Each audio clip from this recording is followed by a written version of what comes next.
Hey guys, just a quick announcement before we get started. We are actually going to be moving our podcast from every Friday to every other Friday, so bi-weekly.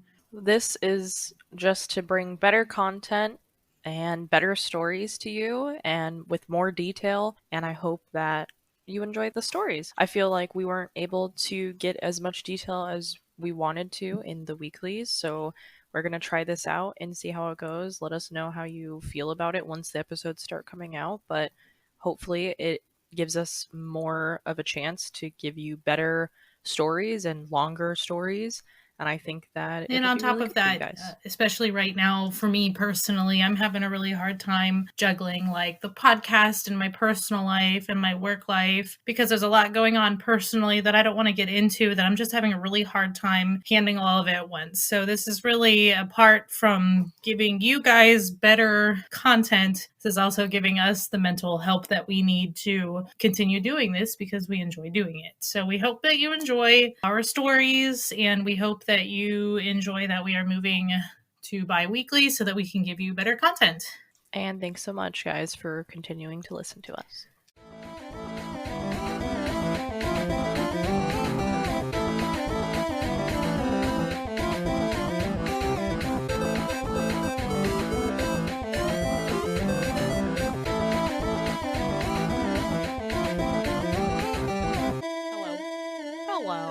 What? How do you say hello in French?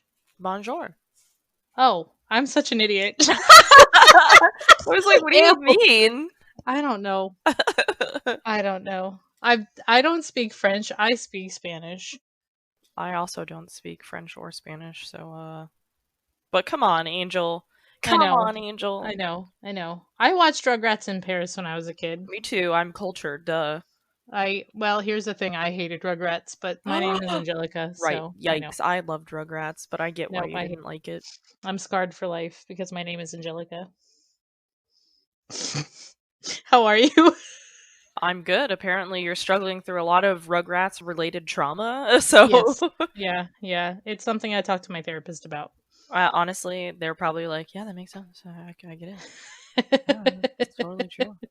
There's a lot of people just like you. Don't worry about it. You're right. And they're probably in the back of their mind like, oh, this girl needs help and I can't provide it to her. How do I sort through this Rugrats-related trauma? Yeah. So what are your highs and lows? I would say my high is, I guess, just being able to be alive and living and healthy, I guess. As healthy as I can get right now. Little things. Yeah, really. And nothing's really crazy right now. Like, nothing's bad, nothing's crazy good either. It's just kind of, we chillin'. We vibin'. Sweet. We vibin'. Yeah. My low is probably just, I am in so much pain today, joint-wise, but I think that's because of exercising and stuff. Oh, well. Which I will talk about a little later when I talk about games. Haha. Yeah. Yay. But yeah, I'm just in pain. But other than that, I'm fine. What are your highs and lows? My lows, I've had a pretty tough week this week. It's just been like an emotionally draining week. Don't super want to get into like the super details, but we'll just say that I'm having just like family personal stuff going on. Yeah, so which is fine. It happens. My highs, okay, this is the stupidest high ever, but We don't say that any highs are stupid highs. Remember how I told you that I wanted, like, a year or two ago, I wanted a Swiffer Wedget for my birthday? And you know what? I still stand by that. Sometimes the small things matter, okay? That's true. You're very excited about that Swiffer Wet. Yeah. I get excited about all my appliances too. Okay, well, you might disagree that it is a stupid high when I tell you. So as you are probably painfully aware, I broke down earlier this week and downloaded TikTok. Which then you have sent me 1 billion and 2 TikToks. I always did not want to because I knew I was going to be dragged into TikTok hell, and now here I am. It's totally worth it though, because I live in TikTok hell and breathe in TikTok hell, and you know what? It's my little happy thing to the day. So yeah, that's my high, is that I broke down and downloaded TikTok, and that is my free time spender now. just scrolled through TikTok. It's so bad. Kay's like, you have sent me 4 TikToks in 2 minutes. And I was like, that's not enough TikToks. You'll have to share some of your favorite TikToks at some point. Oh, sure. Well, one of my favorite TikToks is actually one that you sent me before I had a TikTok, and it is still my favorite. Is it one of the Harry Potter ones? No. It was the working the front desk at an old folks' home one. Ah, yes. I still cry every time I watch it. Still too real. I have never in all of my life related to something as hard as I relate to TikTok. So, anything else? This one? I think that's it. Like, honestly, Okay. because we both are like, okay, this is gonna be a doozy. This is a doozy of an episode. You're gonna want to grab your titties and keep them con because I'm gonna we are in for a wild ride. Double sports bra kind of thing. Got it. Yeah, exactly. So, today, I guess just lay it on me. Yeah. Okay. You have some wine because you're gonna need it for. I can't. I have to drive in like 2 hours. Oh, jeez. Okay. Well, I'm gonna tell you if you're eating. I'm gonna tell you when to stop eating because. Oh, I am eating. Okay. We're not there yet. Person though. Huh? I'm not normally a queasy person though. Okay. Well, that's good. Which is good. So, that works in my favor. I think it's just I'm so desensitized at this point that it's like fair enough. Meh. Like I remember there's a story I'm going to talk about later, but there's a story that was really gory that I wanted to do on the podcast, and most people would probably puke, but I was like looking at the pictures of the story and I was like, ooh, so interesting anatomy, and most people I was like, oh, look at this, they were like, oh my god. Yeah. And I was just like, ooh, look at that. I was working on some notes for this at home or at work rather, and I I had to stop doing notes at work because I was like, they would be like, I cannot type some of this and then the IT people across the street see what I'm typing. They just think that you're like a murderer. Yeah. Well, anyway, so I am going today to tell you about the Black Dahlia. Oh, okay. Yeah, I get why it's a little bit gross. And like I kind of knew like some base story about the Black Dahlia, but I went into a deep dive. All right, well, lay it on me, baby. The Black Dahlia, she was born as Elizabeth Short, and she was known by her friends and family and close friends as Betty or Beth. She was born in Boston, Massachusetts on July 29th, 1924, in the Hyde Park area to her parents, Cleo and Phoebe May Short. They were a family of all girls, 2 older sisters, 2 younger sisters. And when she was young, she had dreams and hopes of becoming like a famous actress. And like, you've seen pictures of Elizabeth Short, right? Yes, I have. And they also, so part of the reason I know this story pretty decently is because of American Horror Story too. She's in American Horror Story. So she is gorgeous. Like, she was just drop dead. Like, people fawned over her. She was just gorgeous. So the fact that she wanted to be a movie star kind of lines up with it wasn't like surprising. Yeah. So for a living, Cleo, her dad, built mini golf courses, which is very niche. That's like one of those things you don't realize is a job. Do you remember somebody's got to do it? When I was talking to you about the Mexican older woman wrestler who sold gelatin in socks or something fucking weird? It's like, that old fucking thing that you do all the time. So he built mini golf courses, which again, somebody's got to do it. You just don't realize that's a job till somebody explicitly says it. But unfortunately, when the market crashed on the onset of the Great Depression, he lost his job because nobody was going mini golfing.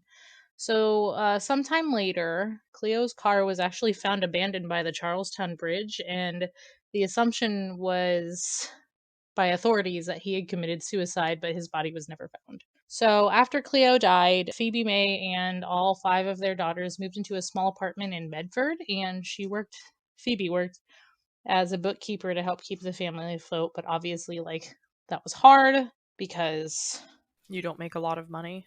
Yeah, and she was a woman at the time, which like so you really don't make a lot of money. Yeah. So in 1939, when Elizabeth was 15 years old, she actually ended up having to have surgery because she had like severe asthma and frequent bouts of bronchitis to the point where they were afraid that she would die because she just wasn't getting the oxygen levels that she needed. So after the surgery, which like I feel that. So Yeah, honestly. After the surgery, the doctors who took care of her suggested that in order to help her breathing, she should move, because she was living in Boston, Massachusetts. She should move to a more A mild warmer climate. Yeah, climate, yeah. and that That's will why help I with moved her from Connecticut. My asthma was so bad in Connecticut that my parents were like, "We have to move." Yeah, yeah. So moving to a more mild climate would help with her respiratory issues. Unfortunately, the Great Depression, you can't just up and move your whole family like all the way down south. But luckily, Phoebe had some family friends who lived in Florida. So Oh, hell yeah. yeah, so at the ripe old age of 16, Wait, Elizabeth am Short I her effectively reincarnated? Let's not say that. Never mind. don't say That'd be that. You don't want to be terrifying. her. I don't want to be. I don't want to. I take it back. I take Yeah. it back. Yeah. So at the ripe old age of 16, Elizabeth Short became a snowbird by spending the spring and summer months in Massachusetts with her family and the late fall and winter months in Florida with her family friends. So, man, because of She's this living the dream. constantly, I'm sorry. She was living the dream at the time. Honestly, I would love to be a That snowbird. sounds awesome. So she actually, because of the snowbirding, she actually dropped out of school at 17 years old, which at the time wasn't super uncommon. People were dropping out of school left and Yeah. right because of the war, because they had to take care of their families, this, Yeah, that, and so the it's other not thing. like a So, big deal. exactly. So, are you ready for plot twist number 1? I am ready. Lay it on me. In 1942, Phoebe May, so Elizabeth's mom, again, received a letter in the mail from, can you guess who it was from? The Black Dahlia? No. I'm kidding. I was like, Elizabeth was the Black Dahlia. No, I don't know who it's from. Okay, so she received a letter in the mail from Cleo, Oh. her husband. Apparently, Cleo had sent the family a letter explaining that he actually had faked his own death and moved to start a new life in California, but regretted the decision. And this was several years Why would later. he So, say like, that? wow. Yeah. He's Wow, like, I long fucked time to up, my sit on that bad. one, buddy. And he asked Phoebe if he could see them again. Phoebe was angry and distraught, and obviously like, fucker, you left me with these 5 kids all by myself during the Great Depression. No, I never want to see your face again, you prick. So Phoebe refused to let him see like her or their daughters again. But once Elizabeth learned where he lived, which he was living in Vallejo, California at the time, she actually asked him to come live with him in exchange for like keeping the house tidy. So Cleo sent her $200 and she flew across the country to live with her father, but she did not keep the house tidy. In fact, she was pretty known for partying. She would bring boys home. Oh, great. Yeah, she would not clean the house, and some daddy issues when dad leaves you at age 6. Obviously there's going to be some problems, and they would fight a lot, and eventually Cleo got so like angry with her for not keeping her end of the promise, for bringing strangers home all the time, that he just kicked her out of his house. So she ended up moving in with a couple of friends and spent some time living with an army sergeant who allegedly like abused her, but there's not a whole lot of information other than she lived with an She army was like, sergeant. hey, this was rough. Yeah. And then she had a job at the base exchange at Camp Cook, which is now known as the Vandenberg Air Force Base in Lompoc, California. Okay. So on the camp, because at the time it was just a camp, servicemen quickly took notice of her, and she actually won a beauty contest on base called the Camp Cook Camp Cutie Contest. A little bit creepy, but okay. But the service guys soon realized that she wasn't like easy or loose or whatever, and her attention dropped and she started to become like uncomfortable because she would be sexually harassed. And she left Camp Cook to live with a friend in Santa Barbara. On September 23rd in 1943, while she was living in Santa Barbara, Elizabeth had her one and only run-in with the law, where she was caught drinking underage. Of course. So, yeah. So there's actually, have you seen her mugshot? Yeah. There's actually like a picture of her mugshot, And she's like pretty young in that picture too. Yeah, she was 19 in 19, what did I say, 43? Yeah, she was 19, so drinking underage. In her mugshot, it just kind of looks to me like the way her hair is, it looks like she's just like sassy, sexy looking into the camera with like a fan blowing her hair backward. She's like, this is how I look all the time. Don't worry Yeah, about honestly, it. she's Don't like, I think woke up like about it. this. I Anyway, I promise mean, I like, look like this she was always with no gorgeous. effort. Yeah, exactly. So, apparently what happened there, just for a quick side story, is she and a group of friends had overextended their stay at a local restaurant, and they were being, like, loud and rowdy, and the owner of the restaurant called the police on all of them, and so she was fingerprinted, booked for a night, and then, but she was never, like, charged for anything. Like, essentially, they were like, don't do that again, okay? Apparently, like, the authorities kind of felt bad for her because she was far away, so they actually, like, instead of putting her in jail, they were like, okay, you need to go back to Medford. So they sent her on a plane, but when she landed in Boston, she actually did not go back home, and she went to go live in Florida for a time. And she only, so, like, she snowbirded again. So she only went back occasionally to see her sisters and her mother. So while she was living in Florida, she met Army Air Force officer Matthew Michael Gordon Jr., who at the time was training for a deployment to the China-Burma-India Theater of Operations. And I didn't know what that was because there's like 3 Yeah, exactly. You're like, what? countries in that name. So I did like a small bit of Wikipedia research and discovered that during World War II, that was the United States military designation for dealing with China and Southeast Asia. And theater, quote unquote, in this context, like in military context, refers to an area where important military and tactical decisions and occurrences take place. Okay. So the way I understand it in layman's terms, and any servicemen out there could probably correct me if I'm wrong, but he was training for deployment in an area where U.S. handled military procedures specifically for China, India, Burma, Southeast Asia, all of those areas. Very interesting. So while he was training, apparently he had sent her a letter, and she told her friends that he had proposed to her in a letter that he wrote while he was recovering from injuries he sustained from a plane crash. And she also told her friends that she planned to accept his proposal when she wrote back. However, in another unfortunate twist, Gordon had died in another plane crash on August 10th, 1945.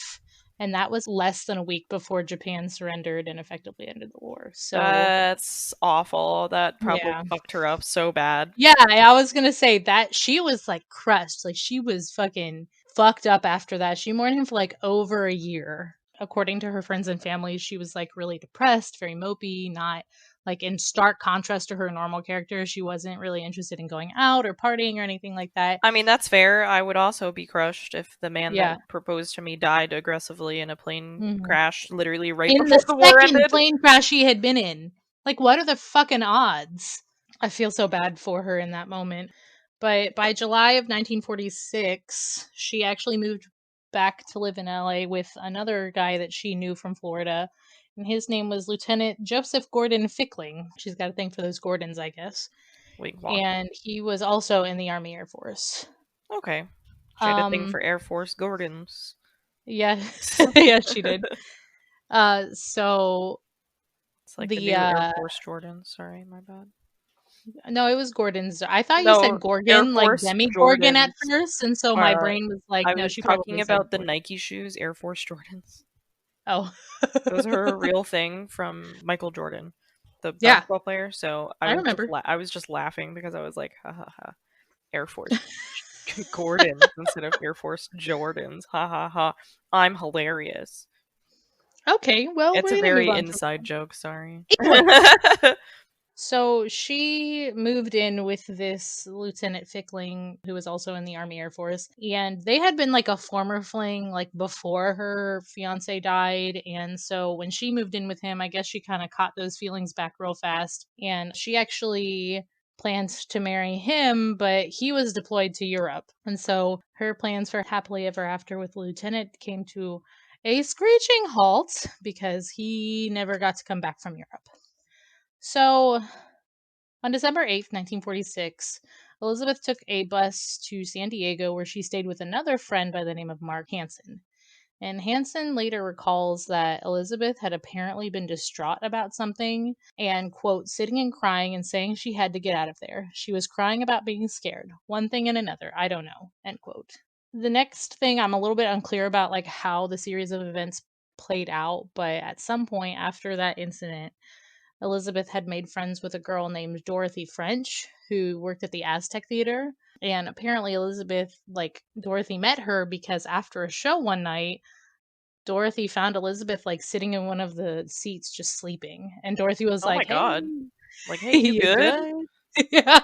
And so I guess Elizabeth kind of gave her life story, and Dorothy offered Elizabeth to stay at Dorothy's mom's house for a couple of days to get her shit together, but I guess she ended up staying there for a whole month. So, Well, that's very nice of her. yeah. I don't think the mom was too happy about it, but I also didn't see anything that said that the mom was like, Get her out my of here. house. Yeah. Yeah, I think it was just like if I offered my house or my friend my mom's house for a couple of days and they ended up staying for a month, my mom would also be a little bit chagrined. So, um, well, I wrote on January 87th here, so let me find out which day it was. January 87th, you good? Yeah, because the 8 and the 7, I think it was January 8th. Okay. Because I was typing this, I guess my hand hit the 8 and the 7 at the same time. So here's where it takes a turn on January 87th, and by that I mean 8th, 1947. She was with her boyfriend at the time, which was a gross ass dude named Robert Manley. And he was mostly gross because, like, while he was dating Elizabeth, he had a pregnant wife at home. So, what a pig, right? That's disgusting. Yeah. So she was with him overnight, and the next morning, on January 9th, Manley took Elizabeth to the Biltmore Hotel, and that was the last time anybody saw of her for 6 days. And also, side note, the Biltmore in LA is also reportedly really haunted, and also Elizabeth is said to frequent the Biltmore. So That's very that's just interesting. like if you want to, maybe one of us can look at the Biltmore Hotel in the future. Oh, absolutely. That's been on my list. Yeah, so I the Biltmore in Miami that I did, the one that my dad suggested, that's one of my favorite episodes. It was so much fun. So, It was really fun. It um, is a very cool episode.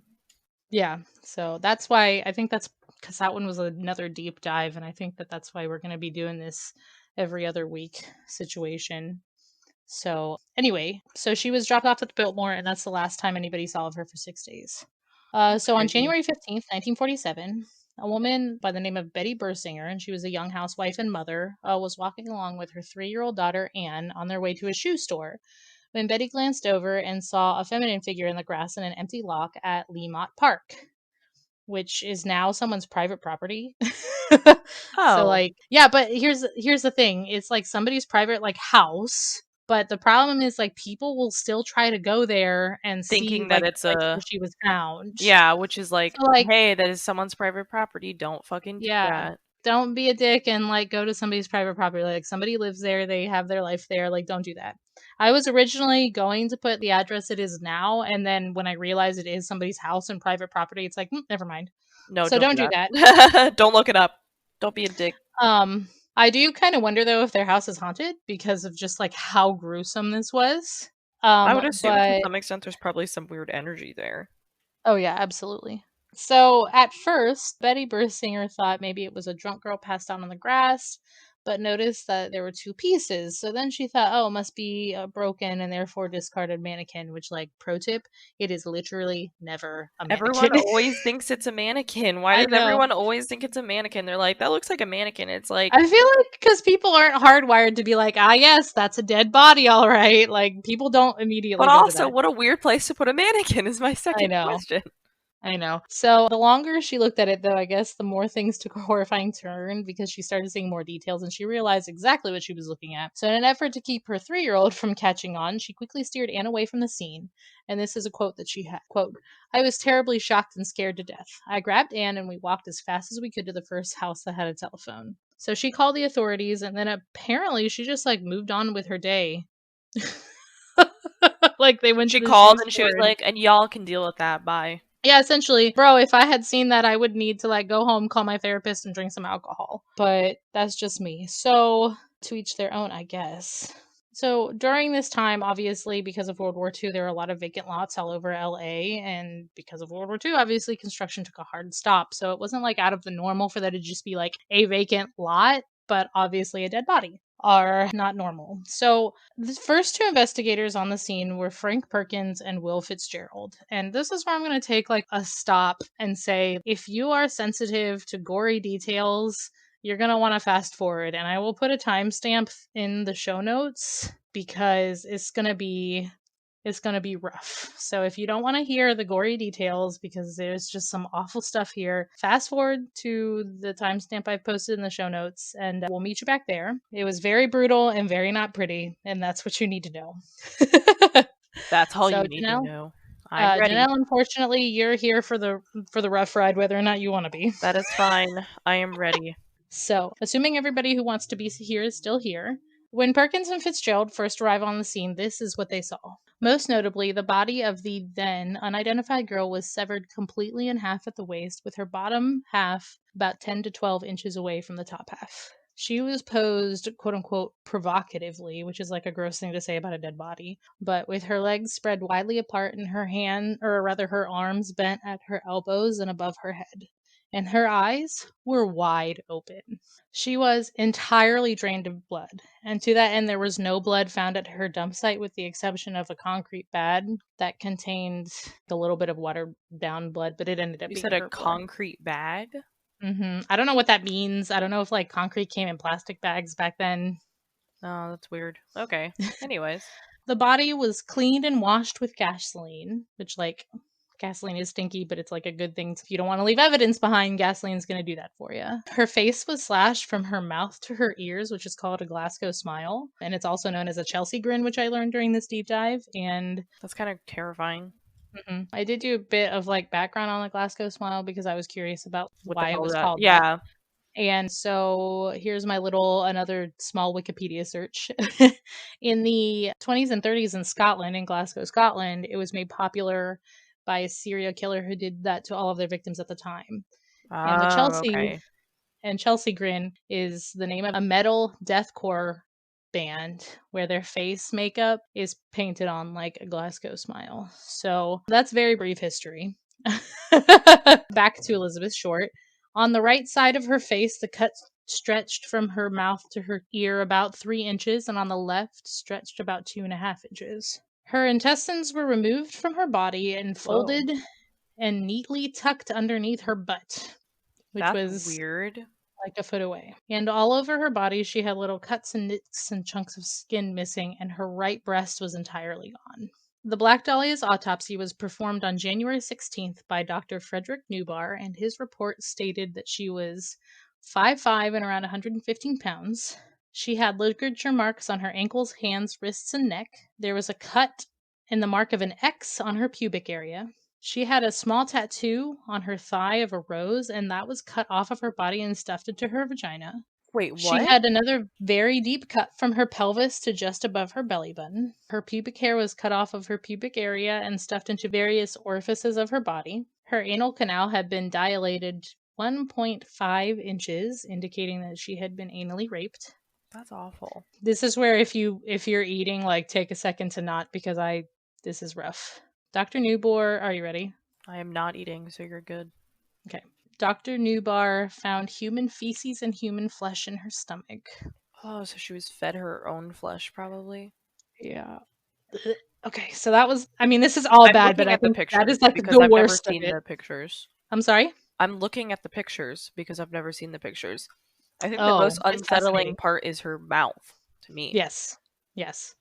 So the body was cut, so that was like the quote-unquote worst, even though this is all fucking terrible. The body was cut perfectly in half with surgical precision by a procedure known as a Hemi Corporectomy. That's very hard to say. And this procedure effectively amputates legs, the genitalia, like internal, external genitalia, that's crazy, urinary system, pelvic bones, anus, and rectum. And the procedure was taught to surgeons in the 1930s as a life-saving procedure for soldiers whose lower halves had been like fucked up at war.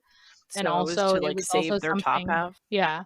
And also, it was something that if you had aggressive cancer in your lower half, you could cut off all of that and stop the spread. There was little to no bruising around the incision line, indicating that she had been cut in half post-mortem. Her uterus had been removed and never found. However, the autopsy notes show that the Glasgow smile was given to her while she was still alive. That's awful. I know. In the end, Elizabeth Short's cause of death was blunt force trauma to her head and face and shock from loss of blood from her face due to the cuts on her cheek. Yeah, I mean, they're huge. They literally look fake. Yeah. So if you were fast forwarding and you want to listen, here's where you can start listening again. Hello, welcome back. Yeah. Be glad that you Welcome didn't listen back. to any of that if you're easily queasy. Yeah. Honestly, do not. I hope that you did skip forward if you were easily queasy. While her autopsy was being performed, the LAPD had 1930s version of faxed the body's fingerprints over to Washington, D.C. because they couldn't, like at the time, she was not identified. Nobody knew who this girl was, which is so weird to think about now because it's such a phenomenon. But at the time, this was a Jane Doe. She was then identified as Elizabeth Short because of her underage drinking arrest in 1943. They had her fingerprints on file, which thank God they did because This who process would knows have if been a she would have lot been worse. identified Yeah. otherwise. Janelle, Yes. let me tell you about Anchor. It is so great. So, as you know, / everybody else knows, we just recently switched over from a different podcast hosting site to Anchor. And ever since we switched over to Anchor, everything has been capital A heck of a lot easier to use. It distributes to all the major podcasting sites for us with little to no effort on my part. But you know how lazy I am. That is so great. It is so much easier. We can record and edit right in the site and even earn a little bit of money with no minimum listenership. Does it It's show it's fast, recording on it's your free, end? yeah, it does. it's easy, and everything Perfect. literally Okay. needed for podcasting is all in one place. It is, again, so awesome. I cannot express it enough. And if anybody is looking to start a podcast, I highly recommend Anchor FM. That's ANCHOR.FM. And it is the easiest and best way to podcast. So here's where things get fucked up, but not like in a grotesque way, like just like in a people are fucking shitholes kind of way. Yeah. Reporters from the LA Examiner reached out to Phoebe Short, which was Elizabeth's mother, before the police did, and told her that Elizabeth had won a beauty contest and that the paper wanted all details from her life and childhood so that they could report on her. After Phoebe divulged all the info they were asking about in the same phone call, the reporters were like, actually, she was murdered. Sorry, bye. Isn't that fucking the worst? That is fucking awful. But wait, there's more. As a quote unquote apology to Phoebe, the LA Examiner offered to pay for airfare for her to come out and help with the investigation. But after she arrived, the reporters actually did all they could to keep Phoebe from the investigation by monopolizing her time for interviews. So she was forced into doing these interviews because she was already there. Yeah, basically. That's fucking awful. So that would never fly today. Oh yeah, that would never be a thing now. You'd be Mm. sued before. Oh, yeah. So at the time, rather at this time that the murder happened, the media likes to give nicknames to murderers and murder victims. So at the time, there was the acid bath killer and the lipstick killer. And so originally, Elizabeth Short's case was called the werewolf murder because she of was the way that so she- so aggressively shred up. Yeah. But after.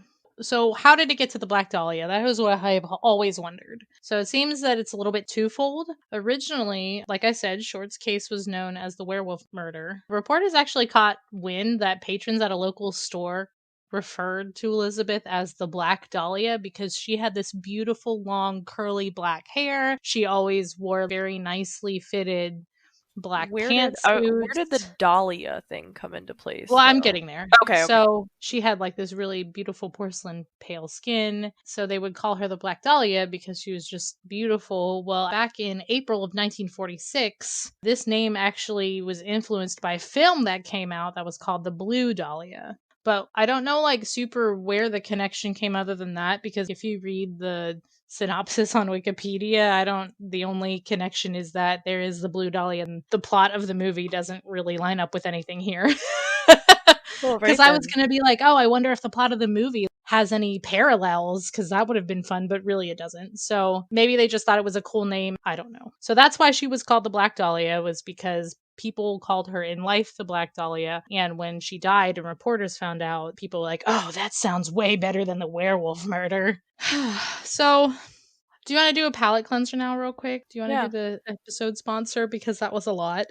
So our episode sponsor, which is surprising that she hasn't already been one, but it is Angel and Kay's dog, Freya. Freya, what a pretty girl. She is a Belgian Malinois, and we got her when she was just a little over 1 year old last November. And she is an anxious wreck, but also a good girl. And I taught her about the red dot laser, and that has been a ball. She's like, oh my god, What? I know you're also careful because, trust me, she's aware of what happens with lasers within dogs and animals. Don't worry. Oh She's yeah, not, oh like, yeah. shining it in her dog's eyes. Oh yeah, no. It's just like, you know how like people will play the red laser with a cat? It's just like that, but with 60 pounds of Belgian Shepherd.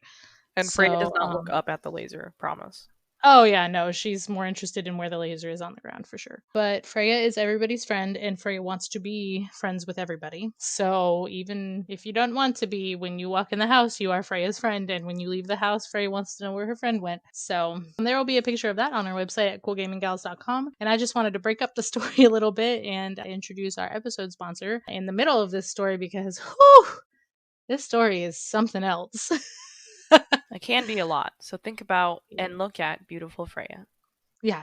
And she'll also be on our Instagram stories. I've got so many good pictures of her, I'm going to have to choose one. Anyway, back to sadness and depression and just gory, awful details. On January 21st, 1947, the LA Examiner received a phone call from someone who claimed to be the murderer, and he actually congratulated them on their thorough reporting, which is such a narcissistic dick-ass move. And then he also claimed How that he was cocky going to... do you have to be? Yeah, exactly. He also claimed that he was going to turn himself in. And then he told the LA Examiner to, quote, expect souvenirs, end quote, from the Black Dahlia. Shortly after, like the next day, the LA Examiner received an envelope in the mail, which they turned over to LAPD. And on it was written, here is Dahlia's belongings. And it contained Elizabeth's birth certificate and an address book with the name Mark Hansen embossed on it. So partial fingerprints had actually been lifted from the package, but when they were sent off for testing, they became quote unquote compromised. And I'm going to get to a little bit why I think that's a load of bullshit, but we'll get there, I promise. So shortly after that package was delivered, a handbag and a black suede shoe were found on top of a trash can, but those items were also completely cleaned with gasoline. So on January 26th, another letter came to the LAPD signed from the Black Dahlia Avenger, and that one claimed a date, time, and location where the alleged murderer was going to surrender himself. However, when the cops arrived, he was not there, and that same day, another letter was delivered telling LAPD that he changed his mind and he was not going to turn himself in. Which, obviously, if you were going to turn yourself in, you would have. And the fact that you changed your mind means that you weren't going to begin with. Yeah, exactly. You fucking asshole. In total, there were 13 letters sent to the LAPD by the alleged murderer. Dang. So the investigation yielded tons of confessions. For some reason, everybody wanted to confess to this murder, but none of those confessions led to any actual leads. But it did land a lot of people in jail for interfering with the investigation. Honestly, why why would you confess to a murder you didn't commit? Yeah, seriously, why would you be like, guess what? I totally did that horrible, gruesome thing. Yeah, that was me. Because then you I get let literally out, don't. and then I people are don't. like, why did you do that? And you're like, for a laugh, my mate. And you're like, no, that's not funny. My mate. Oh, yeah. So the investigators actually subpoenaed files from all the med students at the University of South California at the time, and those files were only granted under the condition that the LAPD kept the names of the med students private, but even that yielded no leads. So by February 1st of the same year, the LA Herald had reported that the investigation had hit a stone wall. What investigators did know was that whoever killed her, or at least someone who was there when she was killed, had to have been a doctor or a surgeon with super intense medical knowledge to be able to bisect that body in such a clean and perfect way. By the spring of 1947, the case went cold, and the investigators blamed the media for ruining the investigation with all of their go-around, no fact-checking style of reporting. By late 1947, a grand jury had convened to investigate the LAPD for mishandling this case and other murders of women and children around the same time. So, while the case is technically unsolved to this day, I do have a couple of theories and names to run past you, and I'm going to tell you why I think that even though the case is technically unsolved, it will probably always remain technically unsolved, but I also think that You know who we it is. know who did it. Yeah. So, the first suspect was Robert Manley. Obviously, he was the last person to see her alive, so of course he's going to be a suspect. He was the one who also identified the shoe and handbag that was found on top of the trash can, but he was eventually cleared from the investigation, and afterwards he tried to join the military but was discharged because of his unstable mental health, but it wasn't him.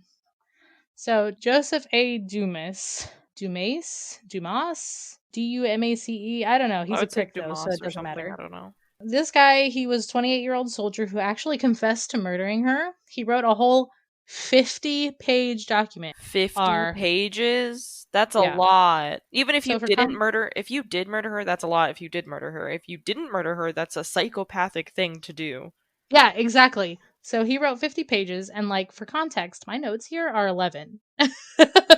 And so he wrote a 50-page document about it and everything, which detailed how he dated her on and off. He would go out with her. Like, he also, in the document, detailed, I guess they went out drinking one night and he blacked out, but he blacked out for several days, question mark. And when he was blacked out, that's when he killed her. However, before you get too excited, he literally could not have killed her because in the time window when she was missing and murdered, he was across the country at Fort Dix, New Jersey. So he literally couldn't have done it. He literally physically could not have done it unless he was like the only person who knows how to teleport. So he actually got in trouble with the law a few times. At one instance, when he was arrested for car theft, he again admitted to the murder of the Black Dahlia. And basically, every time he was arrested or in trouble with the law, he would tell anybody who listened that he was the Black Dahlia's murderer, but he literally could not have been. It was physically impossible. So, Mark Hansen, this guy's name keeps coming back up. That was the one who saw her distressed and crying because she was scared or something like that. She lived with him between May and October of 1946 and worked at a nightclub that he owned. He actually ended up becoming a suspect / was interrogated because his name was on that address book that was sent with the Black Dahlia's birth certificate. Which, how the fuck did her birth certificate get in there? Yeah, that's the question, isn't it? Obviously, somebody... He must have gotten... So whoever it was in her home, because, like, you don't just carry that shit around. Yeah, exactly. So, well, there was, like, another bit of information that I didn't get into because I didn't necessarily find that it was, like, super important, but I guess she had a trunk full of pictures and other belongings that she had left at a Greyhound bus station, and in one of the letters, that information was detailed, but instead of giving that straight to the police, the LA Examiner sent reporters out to find that trunk full of her belongings. Yeah, so that old, obviously great idea, apparently. Yeah. So obviously, whoever sent those letters knew where that trunk was because that trunk full of pictures also, at one point, we assume contained her birth certificate. I didn't put that in the notes, but I guess I could have. I don't know.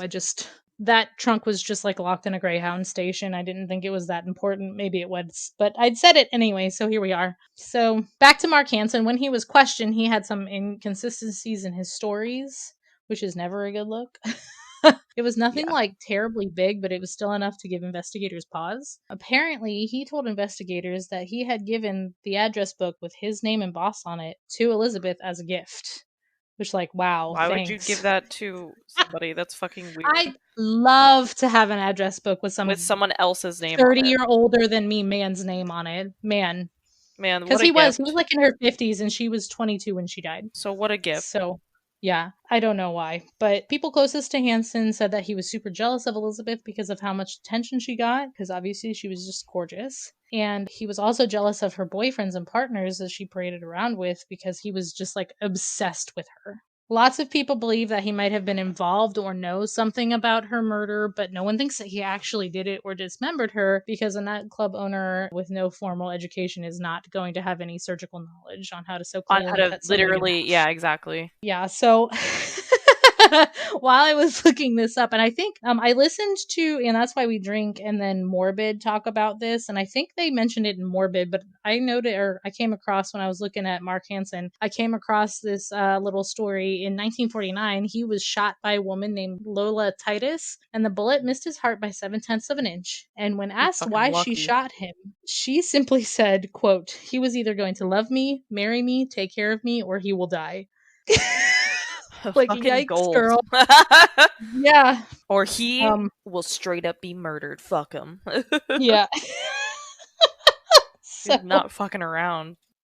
Yeah, really. So the next person of interest was, well, he wasn't just a person of interest, he was a suspect, and as we'll find out in a little bit, he was almost arrested too, but we'll get into that. So Leslie D Dillon was a 27-year-old bellhop who was actually connected to Hansen and was the primary suspect in the case for a long time because of his connection to Hansen and a couple other reasons. In a book titled Black Dahlia Red Rose, written by author P.U. Eatwell, she actually accuses Sergeant Brown, who was one of the lead investigators on the case, of being corrupt. Which I don't know if you anything I don't know if you know anything about LAPD in the 1940s, but the whole LAPD was corrupt as fuck. And we're going to get to that in a minute. So Dillon met with a forensic psychiatrist and an undercover cop in 1948 and divulged a lot of scarily accurate and detailed information, not only about the investigation that police at the time had not divulged to the public, but also how to drain a body of blood by slitting the thigh a little bit and draining the blood out of a tube.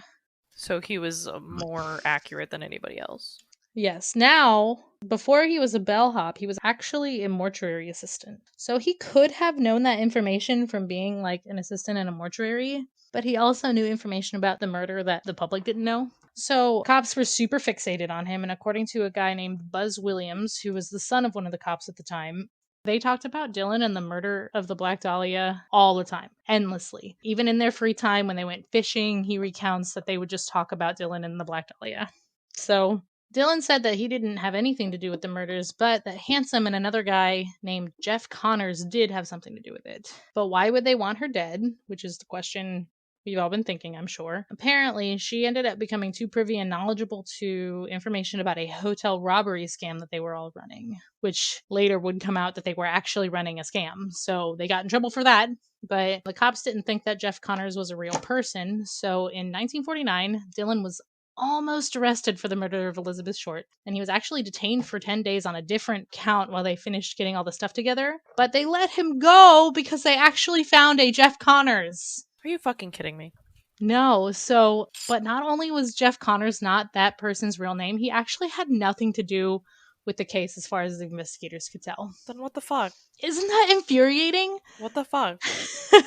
So, regardless of all of that, Ewell definitely thinks that Dillon killed Elizabeth in a room at the Astor Motel, and then she was dismembered by our next suspect. And as a side note, employees at the Astor Motel actually reported that they found blood all over the walls of one of their hotel rooms and never reported it to the authorities. Why? Why wouldn't they report it? Man, your guess is as good as mine. So our next suspect, George Hodel, Dr. George Hodel. This guy was a bona fide prick asshole. He had 2 kids, and his one son, Steve Hodel, I want to say Hordell for some reason. I don't know where Hordell comes from. Isn't that a candy company? No, I've never heard of a candy company named that. Hold on, now I've got to Google it.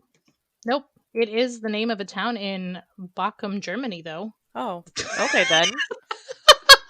Okay, anyway, so Dr. George Hodel had 2 kids, a son named Steve and then a daughter who we're going to get to in a little bit. Steve, when he got older, he became a detective for the LAPD, and he has solved over 300 murder cases during his tenure. And he believes that his dad, Dr. George Hodel, killed Elizabeth Short and a series of other women. And this case, as far as I'm concerned, is solved, and I'm going to tell you why. So it starts off a little bit circumstantial and innocuous, like, yeah, I guess that's weird, but by the end of it, you're going to be just as convinced as I am sure of it. Okay. So, Steve once saw 2 photos that his dad kept hidden of 2 women who looked like Elizabeth Short. While one of them was positively ID'd as not Elizabeth Short, but another girl who was a model who chose to remain anonymous, the other one was never confirmed or denied as to who that was. Hodel was a venereal doctor in LA, which means that he had the scoop on everyone from like the common regular person all the way to celebrities. Do you know what a venereal doctor is? Yes, I do. Okay, so for anybody who doesn't, a venereal doctor handles your sexual organs and handles like the treatment of sexually transmitted infections and stuff like that. So when he was in med school, he also studied surgery in the he also studied surgery in the 1930s. So you remember how I told you that the Hemi Corporectomy, that's a really hard word to say. Yeah, the it Hemi is. Corporectomy was a procedure taught in the 1930s. That Yeah. would have been right around the correct time where he was in med school. Oh And my on god. top of that, even though he wasn't technically a surgeon, when he was doing his residency in the hospital, he was reportedly a very skilled and talented surgeon by all accounts. Steve said that the handwriting on the letters that the LAPD and LA Examiner received from the killer matched his father's handwriting almost to a T. Oh, When Steve investigated further, he found receipts for the remodeling of his childhood home, which included a receipt for 5 10-pound bags of concrete that were the same size, brand, and color of concrete bags that the watered-down blood was found by Elizabeth's body. Wow. People who were working on this case already assumed that they knew who the killer was or that they had come in contact with the killer, because oftentimes when a murderer does something like this, they want to be close and interested in the investigation. So this case was connected also to the murder of a woman by the name of Jean French, who was killed 3 weeks later in the exact same way, and her body had been discarded in the exact same way sans the being cut in half. So she was discarded, provocatively posed, drained entirely of blood, all of that. The only difference is that she had not been cut in half. However, on the body, written in bright red lipstick, were the initials BD, obviously for Black Dahlia.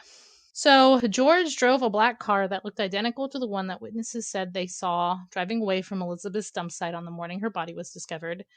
And, funny enough, he decided that his car needed a paint job only 4 days after her body was found. Yes, that old thing.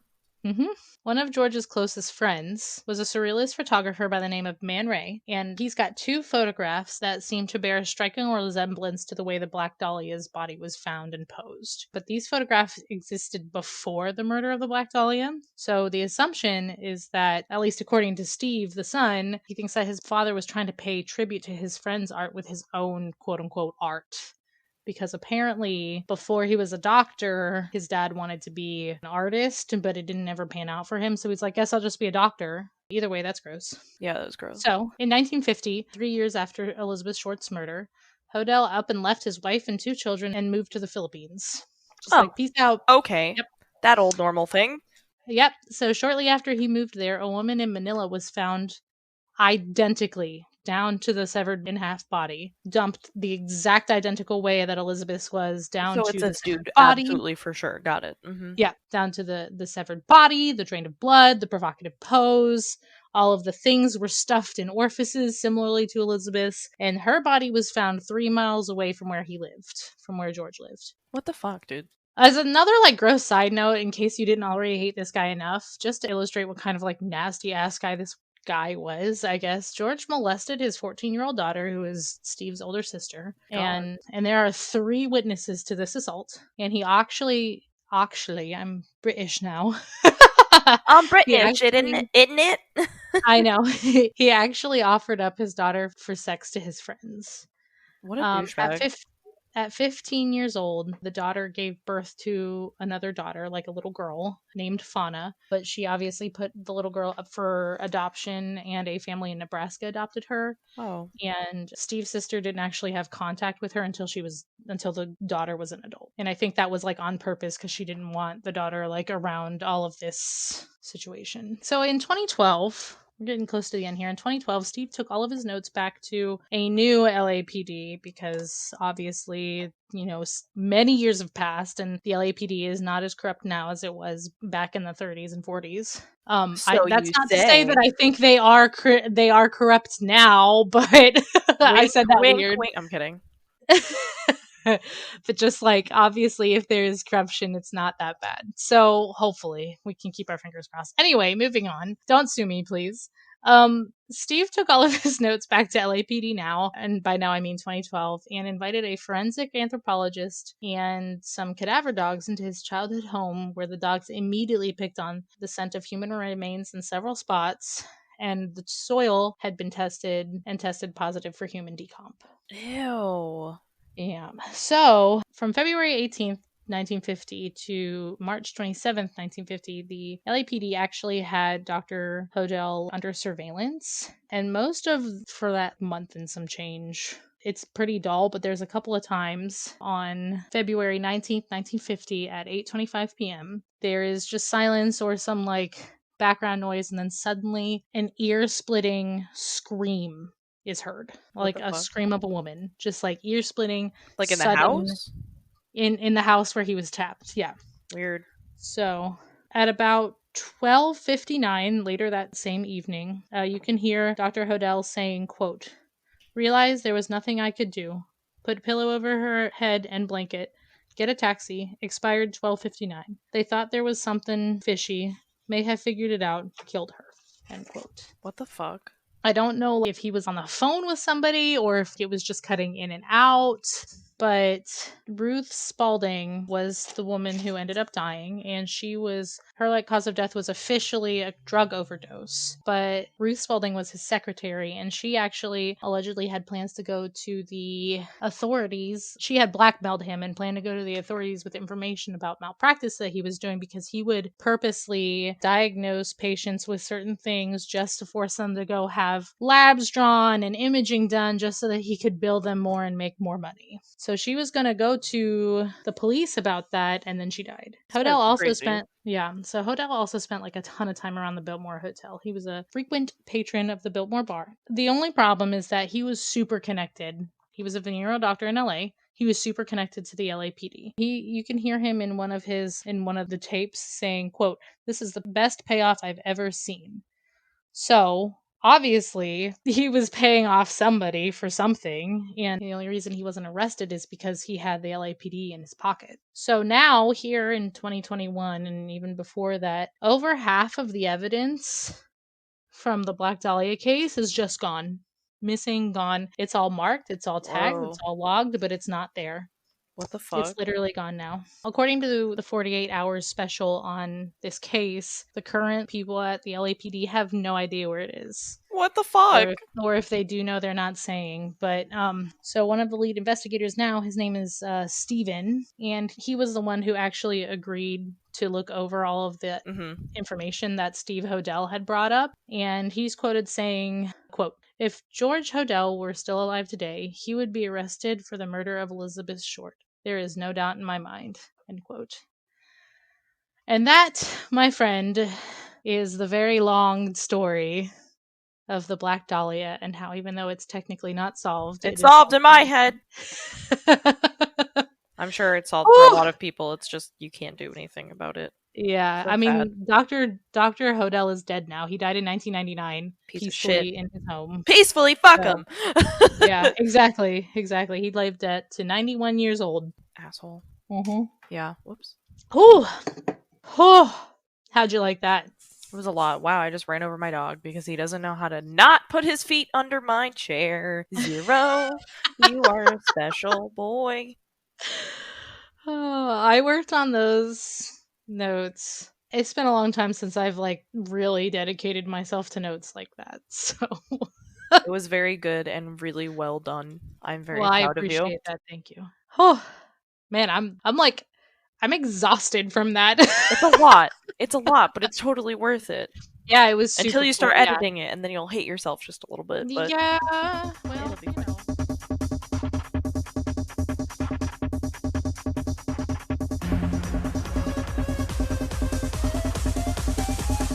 Now that I have completely wrecked everybody's mental image, what do you have for me? So first, I want to talk about what I talked about in our last episode, where I was talking about how I got Ring Fit, and I wanted to give more information about that, and then later I will get into some news. But I figured, new year, new me. I'm sure I'm not the only person that's also trying to get in shape after the quarantine. So I wanted to kind of give my thoughts on how Ring Fit is now that I've used it a good, handful of times, and kind of explain how it works and how I'm feeling and stuff. So I got the Ring Fit, I think Christmas week or the week after, for $80. It was like $79.99 at Target or something. Nice. It comes with the Switch cartridge game and the ring itself, and a elastic band that you can slip a Joy-Con into. So the Joy-Con goes on your leg, your left leg, on your thigh, so it can see if you're actually lifting your leg,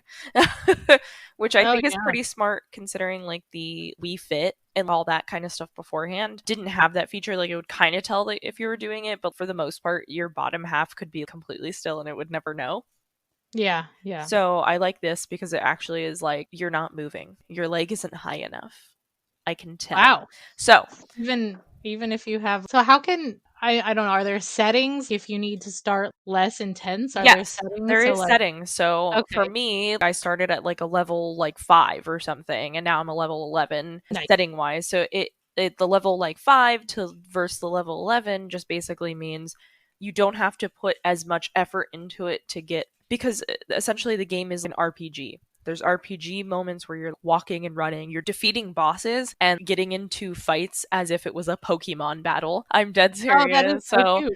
And the Pokemon battles are essentially like there's 3 enemies and they're trying to kill you. Use your attacks, and your attacks are certain exercises. So it's like cool. ab crunches, lifting your arms, stuff like that. And those moves kill those like Pokemon battle type creatures.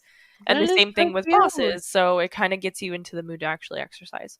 Then there's mini games. So mini games that are specific types of exercise, so like squatting, ab crunches, lifting your arms, stuff like that. And those are a little bit different. And you can push in and out on the ring fit. It's actually very flexible, but very tough. So it basically feels like a resistance band. Oh. So it's very good for that. Like my shoulders and arms were killing me.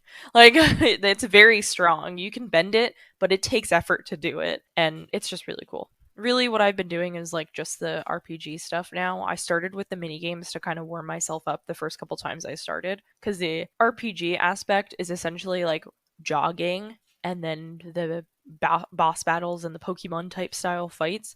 And the jogging for me at first was just too much. Like I was getting really lightheaded. So I started with the mini games to kind of ease myself into doing stuff, and then I've started doing the storyline. And the storyline's actually pretty cute. So How fun. so far I feel more energized and I feel a little bit better. My tummy's actually flatter, even though I haven't lost weight.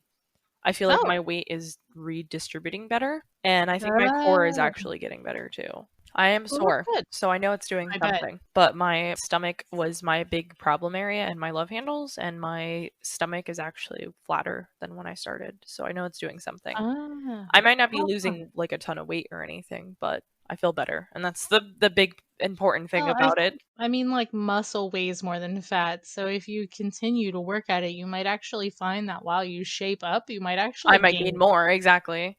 So I wouldn't feel bad. I don't Yeah, it's not like, really oh, I about weigh too losing much. weight for me. It's more of just I would rather be toned and weigh the same amount than how I am now, where I feel out of shape and weigh the same amount. So How fun. I really would like to get it. I'm like, but we talked about it last week, but I'm just like super nervous about, like I said, exercising is not fun for me because my body. it's not fun for me either, trust me. But I make a conscious decision to be like, okay, if I'm having a really awful day, I'll skip it. But there are days where I get home from work and I'm like, wow, I'm really exhausted, but at least let me do 1 or 2, because at least you're trying at that point. Yeah. And 1 or 2 is manageable. The longest I ever done it for is about 45 minutes or something. But most of the time I do it for like half an hour, and that feels like plenty enough to feel like I'm doing something. Because me and you, like, we work office jobs, we're sitting down all day. That does start to affect your health if you're not taking walks or all this other stuff. So I'm doing it as like kind of, even if I just keep myself even, at least I'm okay, you know? Yeah, exactly. Because working a sitting down job is great, but overall I'm not getting, you know, the standing I need to get done and the movement that I typically need in a day. So I think it's just nice, and it's fun. It's really fun. I really like the story. The graphics are really cool, and the style of the game is really cool. So I don't know. I would say for $80, it's totally worth it. Oh, okay. Well, hint to Moafu. Maybe for my birthday, our birthday. Who knows? That would be. No, I know what she's giving me for my birthday. Really? So yeah. Well, also, this comes out the day before Angel's birthday. Happy birthday, Angel! Oh, I completely forgot. Oh, and yesterday, as we're recording this, was my brother's birthday. Happy birthday! Happy birthday! Late birthday! It's exciting. I don't know if he listens to this. Probably not, but. And then I guess I'll just hop into news, because why not? So hit me with it. Do you remember rumors from last year about a possible addition of Sora to Super Smash Bros? Oh, yeah, very vaguely. Right now, there's a modder that posted on his Twitter that he has made that available if you wanted to do that. And right now, he's actually working with Square Enix and everything to see if maybe he could possibly get it added to Super Smash. So we will see if that is a possibility. That would be really cool. Yeah. And he like designed the character and everything and how his moves would work, which, how fucking cool. Hire him. Yeah, really. Like, this guy's doing all of this by himself. The next little bit of news that I have, which I don't know if this is going to be a thing by the end of the week, but I figured I'd bring it up. Razer is having some crazy sales. I'm not like I don't have a ton of Razer stuff, but I know a bunch of people that are into Razer specific stuff. But on their website and on Amazon, they have a bunch of Razer gaming deals. So, like their wireless I have keyboard. a Razer mouse and a Razer mouse pad Oh, and really? a keyboard. But they were given to me, so I Right don't now, necessarily feel some super brand loyalty unless they want to sponsor us. Hey, Razer, huh? You there? Razer's Anyway. Black Widow V3 Pro wireless keyboard is reduced from $229 to $169. So Wowee! it's not a bad sale. Their wireless gaming mouse, I think it's called the Death Adder V2 Pro or whatever. It's like $30 cheaper than it normally would be. So definitely take advantage of it if it's still there. I think it's on Amazon right now for the most part. But most of their mice are like cut in half of what they would normally cost, and their keyboards and all that. So take advantage of it. Even some of their headsets too. Oh, cool. If you need a new headset, because I had such a struggle with my headset for so long until I was like, okay, I guess I have to fucking finally buy one. The next little piece of news is that, so I play Halo, as everyone knows, and I play, the Master Chief Collection. Yeah. For the first time in over a decade, they're adding For the first time in forever. Sorry, they're adding my bad. new skins. Oh. New armor, like different designed armor than what it was in the original release. So on January 27th, season 5 of the Master Chief Collection is arriving with a brand new unlock path, and you can unlock up to 80 new armor cosmetics for Halo 3 and Reach, which is a lot. That's a lot. Yeah. Some of them are really cool. And considering that we haven't gotten new skins or armor in literally over a decade, I'm pretty fucking excited about it. I like the customization. There really isn't that much with the original games, so I'm excited to see what kind of armor choices they have with this new patch coming up. So by the time you listen to this, the patch will be up and the update will happen, and then you will be able to unlock some of them. Speaking of patches, the next thing I have is Cyberpunk 2077 1.10 patch is now available. So the patch focuses on stability improvements. There was this quote from CD Projekt Red that said, "In this update, we focused on various stability improvements, which you can find outlined in the patch notes below. We will continue to work this patch in 1.2 and other upcoming updates. At the same time, we will keep fixing the bugs you encounter and listening to your feedback on how to improve the overall game experience." So if you actually go on their Twitter, there's an article that shows like what the actual patch does, but it's also on their website, so I will highlight some of those. Most of it is memory usage improvements and crash fixes. So loading saves, game opening and closing, and point of no return. They fixed a lot of objective issues. There was some weird... I'm going to read some of them because I find them really funny. Sure. Fixed an issue where players could stop receiving calls and messages after moving too far away from a day in the life area. Retro fixed the saves affected by a rare issue where speaking to Judy in automatic love would be impossible due to an invisible wall. Wow.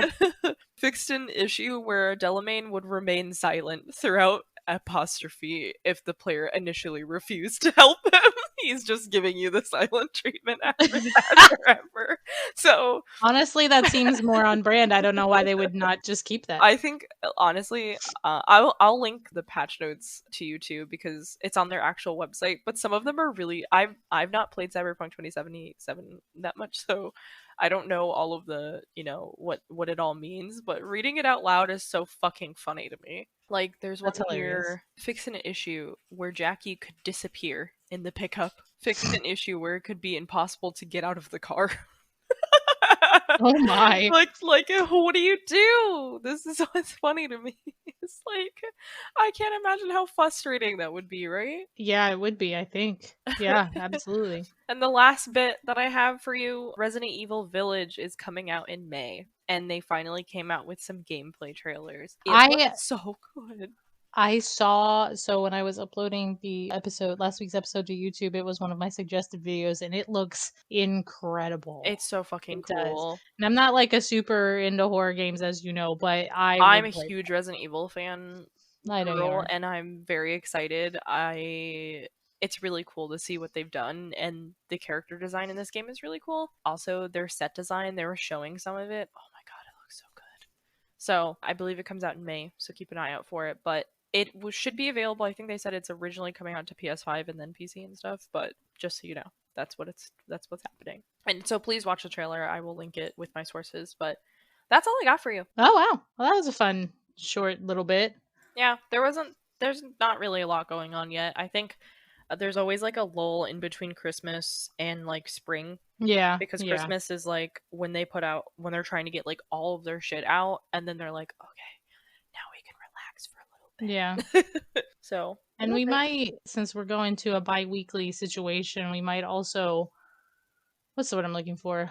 Like, what's the word I'm expand looking on for? the gaming section. Yeah, I was gonna say we might with some other revamp the things. gaming portion Instead of just so news, that it, we might do some other stuff yeah, to just kind of because add like more spice. news is great, honest it is, and I still want to keep the news, but it always feels like here's a paranormal story and then as an afterthought, and also some gaming, I guess. So that's what it always feels like. So we're gonna, now that we're moving to bi-weekly, we're gonna look into some other ways to kind of add to the revamping. gaming news and gaming section. Yeah. If you guys have suggestions, though, please send them our way. Yeah, please If reach there's out anything to you're us. specifically wanting us to talk about for games, we can definitely do that. Yeah, Just also let us reach know. out to this podcast is made possible by you guys. So if there's anything you want to hear, please reach out to us. You can do that on the website, you can do that at our Gmail, you can tweet or DM on Instagram, whatever you want to do.